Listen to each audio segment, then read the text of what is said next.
پھر فرمایا کہ شیطان کے قدموں کی پیروی نہ کرو، ولا تتبعوا خطوات الشیطان، تو یہاں شیطان سے پیچھے چلنے سے مراد یہ کہ جو چیزیں اللہ نے حرام نہیں کی انہیں حرام نہ سمجھ لو، جیسے مشرکین عرب بتوں کے نام پر اونٹ چرنے کے لیے چھوڑ دیتے تھے، پھر ان جانوروں کا گوشت کھانا، اونٹ جیسے اب حلال ہے اس کا گوشت کھانا حرام کر لیتے تھے اپنے اوپر، یا اس سے کسی طرح کا بھی نفع اٹھانا حرام سمجھتے تھے، یا کسی مخصوص کھانے پر اپنی طرف سے پابندیاں لگا کر اسے حرام قرار دے لیتے تھے۔ تو یہی صورت کسی حرام چیز کو حلال قرار دینے کی بھی ہے، جیسے یہود نے سود کو حلال قرار دے لیا اور امیوں سے مال کھانا جائز سمجھتے تھے، تو یہ بھی ایک طرح کا شرک ہے، کیونکہ حلال حرام قرار دینے کے جملہ اختیارات اللہ کو ہیں۔ اللہ جس چیز کو حلال قرار دے وہ حلال، جس کو حرام قرار دے وہ حرام، انسان کو یہ اختیارات نہیں دی گئے۔ تو نبی صلی اللہ علیہ وسلم نے فرمایا قیامت کے قریب میری امت میں سے کچھ ایسے لوگ پیدا ہوں گے جو شراب کا کوئی دوسرا نام رکھ کے اس کو حلال بنا لیں گے۔ نبی صلی اللہ علیہ وسلم نے فرمایا کہ میری امت میں سے کچھ لوگ پیدا ہوں گے جو زنا، ریشم، شراب اور باجے وغیرہ کے دوسرے نام رکھ کر انہیں حلال بنا لیں گے، اور ایسی ساری باتیں اللہ کی صفات میں شرک کے مترادف ہیں۔ حلال اور حرام کے جملہ اختیارات بھی اللہ کو ہیں۔ انما بے شک یأمرکم، وہ حکم کرتا ہے تمہیں، بالسوء برائی کا، والفحشاء اور بے حیائی کا، وان تقولوا اور یہ کہ تم کہو، علی اللہ اللہ پر، ما جو لا نہیں تعلمون تم جانتے، کیونکہ اب پیچھے شیطان کی بات چل رہی تھی کہ وہ انسان کا کھلا دشمن ہے، اب اسی کے بارے میں فرمایا کہ وہ تو تم کو برائی اور بے حیائی کے کام ہی کرنے کو کہتا ہے، اور یہ بھی کہ اللہ کی نسبت ایسی باتیں کہو جن کا تمہیں کچھ بھی علم نہیں ہے، یعنی انسان کا ازلی دشمن شیطان، تو لہٰذا وہ ہمیشہ تمہیں بری بات یا بے شرمی کی، بے حیائی کی بات ہی سمجھائے گا، وہ بھی اس طرح کہ تمہاری نظروں میں وہ بھلی لگیں گی، یعنی خود ساختہ رسموں اور پابندیوں کے متعلق یہ سمجھنا، یہ تاثر دینا کہ یہ سب اللہ کے احکام ہیں، جبکہ ان کے اللہ کی طرف سے ہونے کی کوئی دلیل موجود نہ ہو، اللہ کے ذمے جھوٹ لگانے کے مترادف ہے، جو کہ بہت بڑا گناہ ہے۔ وَإِذَا اور جب قیل کہا گیا لہم ان کے لیے، اتبعوا پیروی کرو، ما جو کچھ انزل اللہ نازل کیا اللہ نے، قالوا وہ کہتے ہیں، بل نتبع بلکہ ہم پیروی کریں گے، ما الفینا اس کی جو الفینا پایا ہم نے، علیہ اس پر، آباءنا اپنے باپوں کو، اولو کیا اگرچہ کانا ہوں، آباؤہم ان کے باپ دادا، لا یعقلون نہ عقل رکھتے ہوں، شیئن کچھ بھی، ولا یہتدون اور نہ وہ سیدھے رستے پر ہوں۔ کیا فرمایا؟ باپ دادا کی تقلید گمراہی کا بہت بڑا سبب ہے۔ انسان اپنے آبا اور بزرگوں سے عقیدت کی وجہ سے یہ سوچنے کی زحمت گوارا ہی نہیں کرتا کہ ان سے کوئی غلطی ہو سکتی ہے، اس لیے اللہ نے قرآن کریم میں بے شمار مقامات پر تقلید آبا کی مذمت فرمائی ہے اور اسے شرک قرار دیا ہے، کیونکہ آبا کا عمل کوئی شرعی دلیل نہیں ہوتا، بلکہ ہر کام کے متعلق یہ تحقیق ضروری ہوتی ہے کہ آیا وہ شرعاً جائز ہے یا نہیں، پھر چاہے اس کی زد میں اپنے آپ پر یا اپنے باپ دادوں پر کیوں نہ بات آتی ہو۔ ایسا نہیں ہونا چاہیے کہ اگر کسی کے باپ دادا سے کوئی غلط کام ہو گیا ہو تو وہ غلطی پشت در پشت اس کی نسلوں میں منتقل ہوتی چلی جائے، حتیٰ کہ اسے عین دین کا کام ہی سمجھا جانے لگے۔ ایسا نہیں ہونا چاہیے، انسان کو عقل کے گھوڑے دوڑانے چاہیے، شریعت کا حکم اس کے متعلق معلوم کرنا چاہیے۔ وَمَثَلُ اور مثال، الَّذِينَ ان لوگوں کی، کَفَرُوا جو کافر ہوئے، کَمَثَلِ الَّذِي فرسٹ پارے میں ہم نے پڑھا تھا، کاف کا مطلب ہے کمپیریزن کے لیے، جیسے مثلی مثال، جیسے مثال، الَّذِي اس کی جو ینعقو بما لا یسمع، ایکو چلاتا ہے، بما اس چیز کے آگے، لا یسمعو جو نہیں سنتی، الا مگر، دعاءن بلانا، ونداءن اور پکارنا۔ جو لوگ کافر ہیں ان کی مثال اس شخص کی طرح ہے جو کسی ایسی چیز کو آواز دے جو پکار اور آواز کے علاوہ کچھ سن ہی نہ سکے، سمن بہرے ہیں، بکمن گنگے ہیں، عمیٌ اندھے ہیں، فہم پس وہ، لا یعقلون نہیں سمجھ سکتے۔ یعنی کافروں کی مثال ان بے عقل جانوروں کے ساتھ دی گئی ہے جنہیں چرواہا جب پکارتا ہے تو وہ یہ نہیں سمجھ سکتے کہ وہ کہہ کیا رہا ہے، بلکہ صرف آواز سن کر ادھر ادھر ہو جاتے ہیں، اور جانوروں کی طرح یہ کافر بھی حق بات سن کر نہ اسے سمجھ سکتے ہیں، نہ ہی حق بات کہہ سکتے ہیں، اور حق کے معاملے میں بالکل اندھے ہیں۔ پھر انہیں ہدایت نصیب ہو تو کیسے ہو، جبکہ ہدایت پانے کے سارے راستے انہوں نے خود ہی اپنے اوپر بند کر رکھے ہیں۔ یا ایھا الذین، اے لوگو جو آمنو ایمان لائے ہو، کلو کھاؤ من طیبات پاکیزہ چیزوں میں سے، ماں جو کچھ رزقنا رزق دیا ہم نے، رزق رزقنا ہم نے، تم سب کو دیا، وشکرو اور شکر کرو، للہ اللہ کے لیے، ان کنتم اگر تم ہو، ایا اسی کی، صرف اور صرف اسی کی، تعبدون عبادت کرتے۔ اے ایمان والو، جو پاکیزہ روزی ہم نے تمہیں دے رکھی ہے انہیں کھاؤ پیو، اللہ کا شکر کرو اگر تم خاص اسی کی عبادت کرتے ہو۔ اب اس میں خطاب جو ہے وہ سارے لوگوں سے کیا جا رہا ہے۔ پچھلے جو آیت آئی تھی وہاں سارے لوگوں سے کیا گیا تھا، چاہے وہ مسلمان انبیاء جو بھی تھے۔ یہاں پر خطاب عام انسانوں سے، عوام الناس سے ہے، اور عوام الناس میں سے مومن خاص طور پر خاص کیا نا، یا ایھا الذین آمنو، ایمان والے، اسی لیے انہیں تاکید کی جا رہی ہے کہ کھانے کے بعد اللہ کا شکر بھی ادا کرو، کیونکہ یہ مومن ہی ہوگا جو اللہ کا رزق کھا کے اس کا شکر ادا کرے گا۔ انما بے شک، حرم حرام کیا، علیکم تمہارے اوپر، میتا کیا حرام کیا، مردار، میتا میت سے مردار، والدم اور خون، ولحم الخنزیر لحم گوشت، خنزیر خنزیر کا، سور کا، وما اہلا اور جو کچھ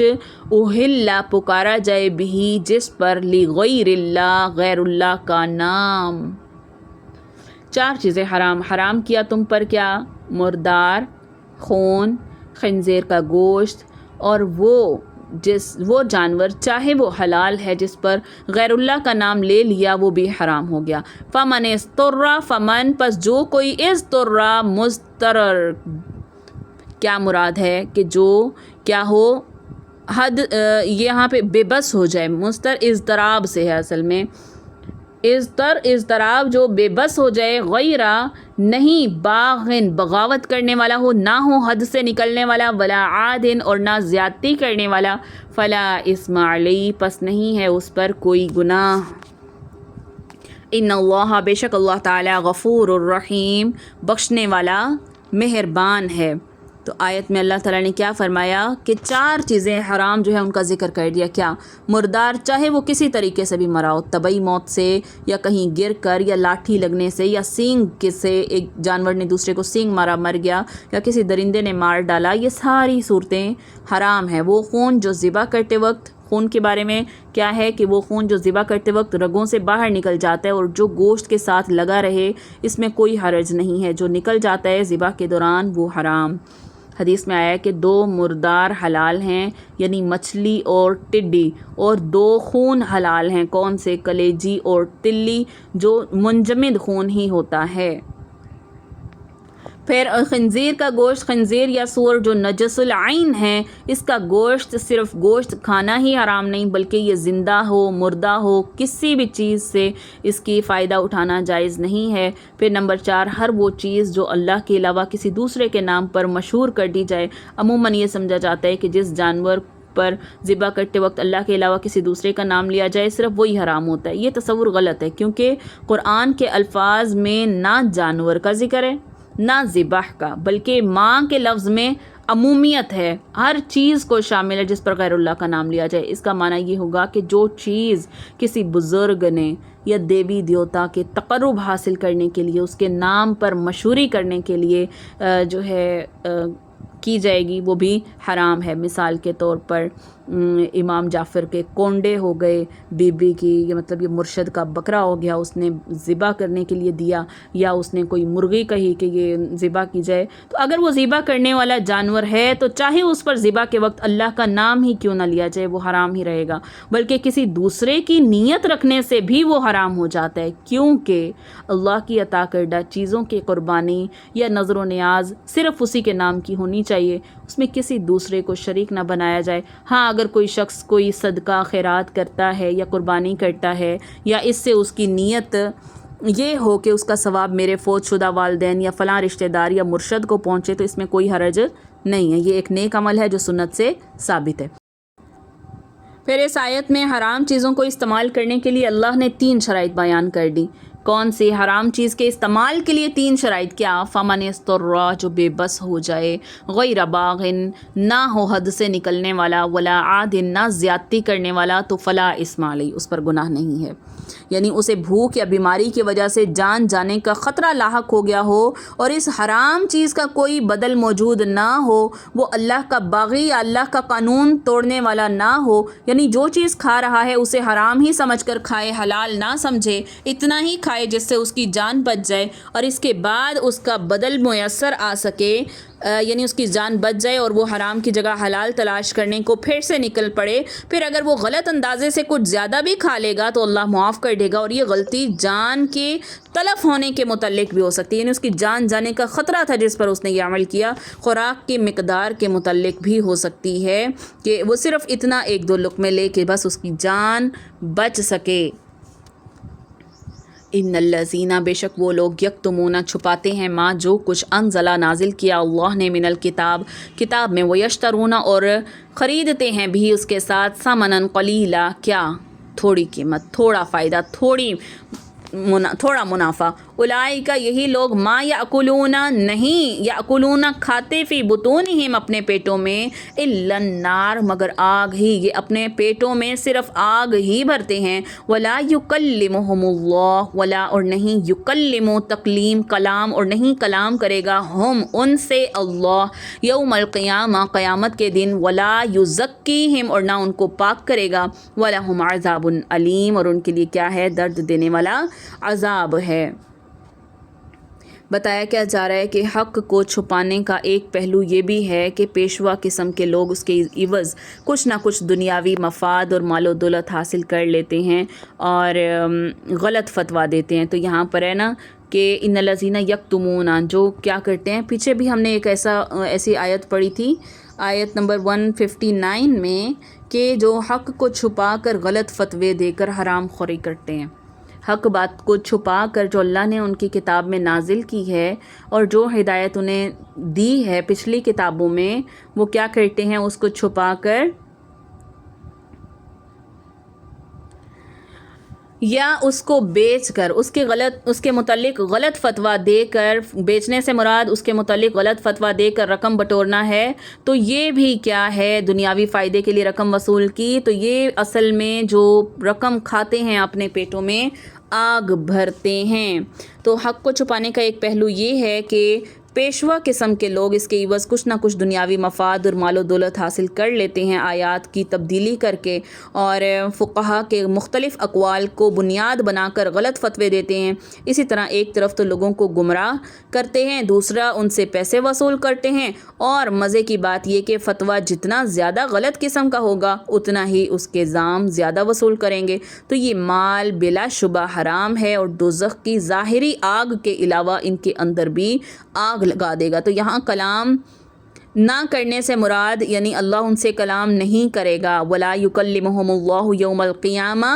تو اللہ کی انتہائی ناراضگی مراد ہے۔ فقہا کہتے ہیں کہ جن کاموں سے متعلق یہ بات ذکر ہو جائے نا کہ اللہ ان سے کلام نہیں کرے گا یا ان کی طرف نہیں دیکھے گا یا انہیں پاک نہیں کرے گا، تو ایسے سارے کام کیا ہیں؟ کبیرہ گناہ ہیں، اور مسلمانوں کی تو ایک کثیر تعداد ایسی ہوگی جنہیں اللہ دوزخ میں داخل کرے گا، یہاں تک کہ وہ گناہوں سے پاک صاف ہو جائیں۔ لیکن کچھ گناہ ایسے بھی ہیں کہ دوزخ کی آگ سے پاک صاف نہیں ہوں گے، جیسے شرک، یا جن کے متعلق ہے کہ ہمیشہ وہ جہنم میں رہیں گے، اس طرح کے جن کے متعلق الفاظ آئے ہیں۔ تو رہی یہ بات کہ اللہ ہر ایک سے حساب کتاب لیتے وقت تو کلام کرے گا ہی، تو اس کا جواب یہ ہے کہ ایسے لوگوں سے اللہ کا حساب لینا بھی شدید کیا ہوگا؟